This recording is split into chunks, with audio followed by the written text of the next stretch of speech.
प्रोनेसिस investor academy के इस brand new video में आप सभी का बहुत बहुत स्वागत है। सबसे पहले तो इम्पोर्टेंट अपडेट, मेरी तबीयत पहले से काफ़ी ठीक हो चुकी है। मोस्टली गेट वेल सून का बहुत सारा मैसेजेस आया, आप लोगों का ना कमेंट्स आया, मोस्टली उसी का फ़ायदा मिला है। So thanks lot everyone. तो देखिए, इस वीडियो में आईसीआईसीआई बैंक के बारे में जानते हैं ना। आपने पढ़ा होगा या सुना होगा कि आईसीआईसीआई बैंक ने जो मिनिमम एवरेज बैलेंस होता है ना, उसको 50,000 कर दिया है। तो जानने की कोशिश करेंगे इस वीडियो में कि एग्जैक्टली क्या क्या चेंजेस उन्होंने किया है, और ये जो चेंजेस किया है वो क्यों किया है, उसका कारण क्या हो सकता है। And as always market update देखेंगे, इंडिया में क्या हो रहा है, वर्ल्ड में क्या हो रहा है। ट्रंप के टैरिफ के बारे में थोड़ा जानेंगे कि ये जो टैरिफ बढ़ा रहे हैं या फिर टैरिफ लगा रहे हैं ट्रंप, उसके कारण यूएस मार्केट्स में जो प्राइसेस हैं वो किस तरह से बढ़ना शुरू हो चुके हैं। इन्फॉर्मेटिव वीडियो है, पूरा देखें, अच्छी तरह से समझें। पसंद आए तो लाइक और शेयर करें। पहली बार हमारे यूट्यूब चैनल पे आ रहे हैं तो चैनल को जरूर सब्सक्राइब करें। आईसीआईसीआई बैंक से स्टार्ट करते हैं। तो देखिए, मेट्रो और अर्बन ब्रांचेज में मिनिमम एवरेज मंथली बैलेंस, ठीक है, 50,000 कर दिया गया है आईसीआईसीआई बैंक में, जो कि पहले सिर्फ 10,000 था। बहुत ज़्यादा बढ़ाया गया ना, 10,000 टू 50,000। सेमी अर्बन ब्रांचेज में पहले मिनिमम एवरेज बैलेंस 5,000 हुआ करता था, उसको अब 25,000 कर दिया गया। रूरल ब्रांचेज में पहले ये 5,000 हुआ करता था, उसको अब 10,000 कर दिया गया। और ये मतलब अच्छी बात एटलीस्ट ये है कि जो पुराने कस्टमर्स हैं उन पे फ़िलहाल ये लागू नहीं हुआ है। वैसे कस्टमर जो कि नया अकाउंट खोलेंगे यहाँ पे ना, 1 अगस्त से ये एप्लीकेबल है, तो नए अकाउंट्स पे जिनका पुराना अकाउंट है उस पर पहले वाला चलेगा। देखते हैं फ्यूचर में उसमें क्या चेंजेस आते हैं, बट फिलहाल ये नए अकाउंट पे एप्लीकेबल है। अब यहाँ पे सबसे पहले तो ये जानना होगा कि भाई ठीक है 50,000 कर दिया, अगर 50,000 हमने नहीं रखा तो क्या होगा। ठीक है, सबसे पहले ये जान लेते हैं, उसके बाद कुछ रीजंस के बारे में जानेंगे कि क्यों किया। तो देखिए, अगर आप नहीं मेंटेन करते हो मंथली इतना, तो जो भी शॉर्टफॉल आएगा ना आपका मंथली एवरेज बैलेंस से, जितना शॉर्टफॉल है उस शॉर्टफॉल का 6% या फिर 500 रुपीज़ जो भी कम होगा ना, इन दोनों में जो लोअर होगा उतना चार्ज या फिर पेनल्टी लगेगा। तो ऑफ कोर्स बहुत ज़्यादा है। फॉरेन बैंक्स में तो इस तरह का हमने सुना है ना, लेकिन इंडियन बैंक में इतना ज़्यादा सुनने को या देखने को आपको नहीं मिलेगा। पहली बार किसी इंडियन बैंक ने इतना ज़्यादा बढ़ा दिया है, और इसके रीज़न्स हैं। देखिए, पहले भी हम लोगों ने कई बार डिस्कस किया है इस यूट्यूब चैनल पे कि बैंक्स को कुछ अलग करना होगा। देखिए, डिपॉजिट्स में उनको दिक्कत हो रहा है, मिल नहीं रहा है। इंडिया में भी आप देख रहे हैं ना, रिटेल इन्वेस्टर्स जो है वो पहले तो एफडी में ही ज़्यादातर पैसा जाता था, अब धीरे धीरे स्टॉक्स की तरफ जा रहे हैं, म्यूचुअल फंड्स की तरफ जा रहे हैं, तो वहाँ पैसा अच्छा खासा जा रहा है, या फिर दूसरे इन्वेस्टमेंट प्रोडक्ट्स में पैसा अच्छा खासा जा रहा है। तो बैंक्स में पैसा पहले के मुकाबले कम जा रहा है, और यहाँ पे प्रॉब्लम और ज़्यादा बढ़ जाएगा जब इंटरेस्ट रेट कम हो रहे हैं ना, क्योंकि एफडी के रेट्स भी अब धीरे धीरे कम हो रहे हैं, आने वाले समय में और भी कम होगा, तो पैसा और भी कम जाएगा। तो बैंक्स को यहाँ पे प्रॉब्लम ऑलरेडी स्टार्ट हो चुका है होना, आने वाले समय में और ज़्यादा प्रॉब्लम होगा। तो हम लोग डिस्कस भी करते थे ना कि बैंक सब क्या करेंगे, प्रॉब्लम तो है तो इसका कुछ ना कुछ सॉल्यूशन तो निकालना होगा।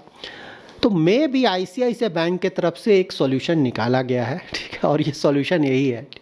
तो देखिए, एक तो है कि बड़ा बैंक है पहले से, उसके पास बहुत सारे कस्टमर्स हैं, तो एक उसने सेफ गार्ड रखा है कि नहीं, पहले के कस्टमर्स ऑलरेडी हैं तो वहाँ से मेरे पास अच्छा खासा पैसा है, ठीक है। लेकिन हाँ, जो नए कस्टमर्स आएंगे वो सिर्फ हम बड़े कस्टमर्स चाहिए, छोटे कस्टमर्स नहीं चाहिए।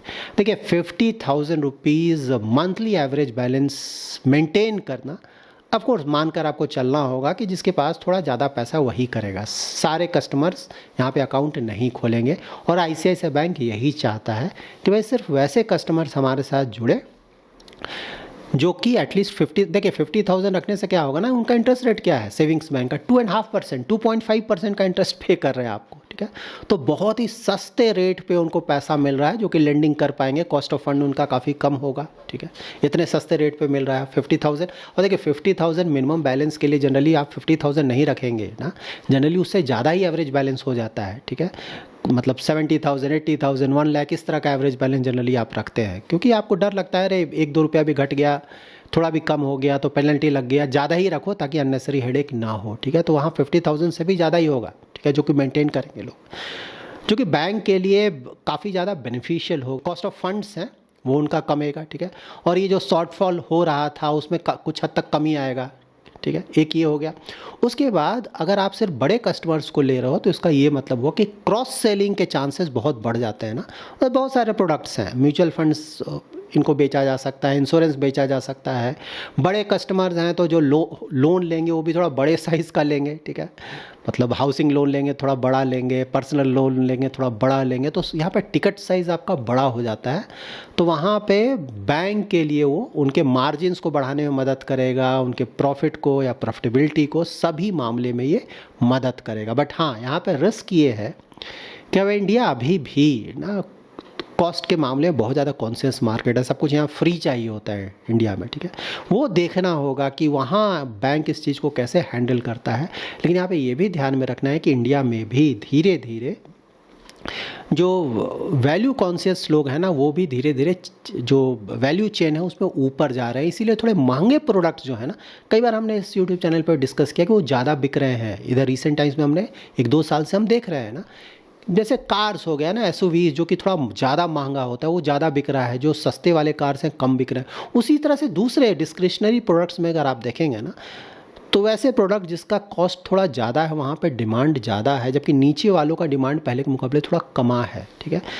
तो उसका फ़ायदा भी शायद आईसीआईसीआई बैंक को मिल सकता है। बट हाँ, इंटरेस्टिंग है, एटलीस्ट ये तो मैं बोल सकता हूँ। अच्छा होगा ख़राब होगा समय बताएगा, अभी बताना बहुत मुश्किल है, ठीक है। लेकिन हाँ, इंटरेस्टिंग है, मतलब एक्सपेक्ट किया जा रहा था कि बैंक्स कुछ अलग करेंगे जो इश्यूज फेस कर रहे हैं उसको लेकर, और आईसीआईसीआई बैंक ने एटलीस्ट यहाँ पे एक लीड लिया है। देखते हैं क्या होता है। नाउ जान लेते हैं कि मार्केट्स में क्या चल रहा है। तो इंडियन मार्केट से स्टार्ट करते हैं। तो Indian market for a change बहुत अच्छा परफॉर्मेंस है आज ना। यहाँ पे देखिए, large cap, mid cap, small cap, micro cap तो सुबह नेगेटिव चल रहा था, ये भी पॉजिटिव हो गया है, तो बहुत अच्छा परफॉर्मेंस। हाँ, सेक्टर और थीम भी अगर आप देखेंगे तो यहाँ भी कंज्यूमर ड्यूरेबल अगर छोड़ दिया जाए तो बाकी का परफॉर्मेंस बहुत अच्छा है, ज़्यादातर सेक्टर्स और थीम्स का। तो फॉर अ चेंज, हाँ, कितना गिरेगा ना, स्टॉक मार्केट ऐसा ही है ना, बहुत ज़्यादा गिर चुका था, थोड़ा पॉजिटिविटी आना ही था, तो पॉजिटिविटी आया भी। तो ऐसा नहीं है कि जो कुछ प्रॉब्लम चल रहा था सब कुछ अच्छा हो गया, सब कुछ ठीक हो गया, इसीलिए मार्केट ऊपर जाने लगा। चलता है, उतने दिनों के नेगेटिविटी के बाद थोड़ा बहुत बाइंग आता है मार्केट में, वही सिंपल बाइंग है। और आने वाले कुछ महीनों तक, जैसा कि हमने हमेशा मेंटेन किया, प्रॉब्लम बना रहेगा, उसके लिए हमें रेडी रहना होगा। बट हाँ, एटलीस्ट आज तो कुछ अच्छा देखने को मिला। मेरा भी पोर्टफोलियो 1% के आसपास ऊपर गया है, तो वहाँ भी थोड़ा हरियाली देखने को मिला है। वर्ल्ड मार्केट्स में देखेंगे तो देखिए, यूएस का मार्केट का परफॉर्मेंस तो ठीक था। एशियन मार्केट्स भी अगर आप देखें तो यहाँ भी परफॉर्मेंस आपको अच्छा लगेगा ज़्यादातर। यूरोपियन मार्केट का कोई खास परफॉर्मेंस अच्छा नहीं है। तो यहाँ नेगेटिविटी क्या आ रहा है कि देखिए, अभी हो रहा है कि ट्रंप और पुतिन का मीटिंग होने जा रहा है। तो वहाँ पे अगर ये मीटिंग सक्सेसफुल रहा और यूक्रेन के साथ जो रसिया का ना वॉर चल रहा है, अगर वो रुक गया तो उससे यूरोप में जो डिफेंस कंपनीज़ हैं उनके ऊपर बहुत नेगेटिव असर पड़ेगा। इसीलिए वहाँ पे उनके स्टॉक्स देखेंगे तो गिरा है, ठीक है ना। क्योंकि ट्रंप ने बोला था कि भाई 5% तुम लोग अपना डिफेंस का खर्च, 5% अपने जीडीपी का डिफेंस पे खर्च करो। यूरोपियन यूनियन को बोला गया, पहले 2% था उनका, अब 5% ट्रंप ने बोला है करने को, ठीक है। तो वहाँ पे आपने देखा होगा यूरोपियन कंपनीज जो डिफेंस स्टॉक्स थे ना, बहुत तेज़ी से ऊपर गए थे। तो अब है कि भाई कहीं ये वॉर रुक ना जाए, ठीक है, तो जो खर्च करने की बात चल रही है वो कहीं कम ना हो जाए, इसीलिए थोड़ा निगेटिविटी आया है यूरोपियन मार्केट्स में। और ऑयल भी देखेंगे तो ऑयल भी बहुत नीचे गिरा है, 67 के नीचे गिरा। वही मीटिंग के कारण थोड़ा पॉजिटिविटी आया है कि लेट्स सी, अगर कुछ अच्छा होता है सबके लिए अच्छा है ना, अगर कुछ वहाँ पर रिजोल्यूशन निकलता है।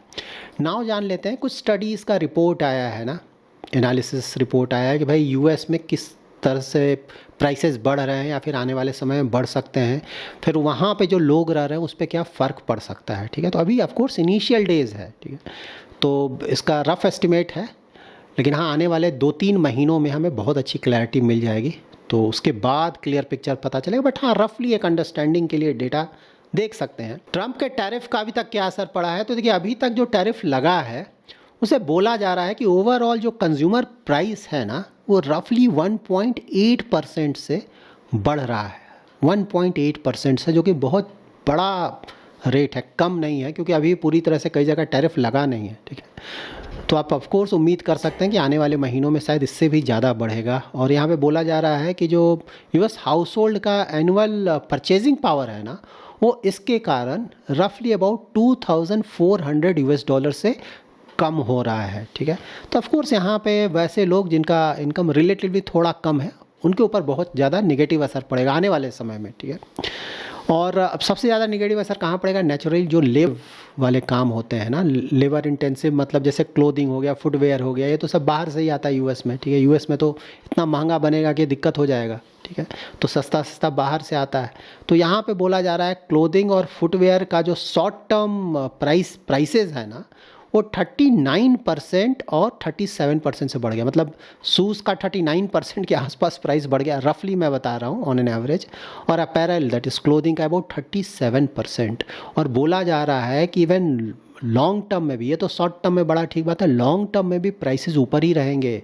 बोला जा रहा है कि अपैरल का जो प्राइसिंग है वो अबाउट 18% से लॉन्ग टर्म में भी ऊपर रहेगा, और शूज़ का अबाउट 19%। और यही नहीं, ऑटोमोबाइल का भी प्राइसिंग अगर आप देखेंगे तो ऊपर जा रहा है वहाँ पे, और दूसरे प्रोडक्ट्स का भी प्राइसिंग ऊपर जा रहा है, ठीक है। और ये इनिशियल डेज़ है, मैंने ऑलरेडी बताया, मैंने पहले भी आप लोग बताया था, वेट फॉर 3-4 मंथ्स, वहाँ पे कुछ ना कुछ प्रॉब्लम ज़रूर आएगा इसके कारण, और इन्फ्लेशन भी थोड़ा ऊपर जाएगा।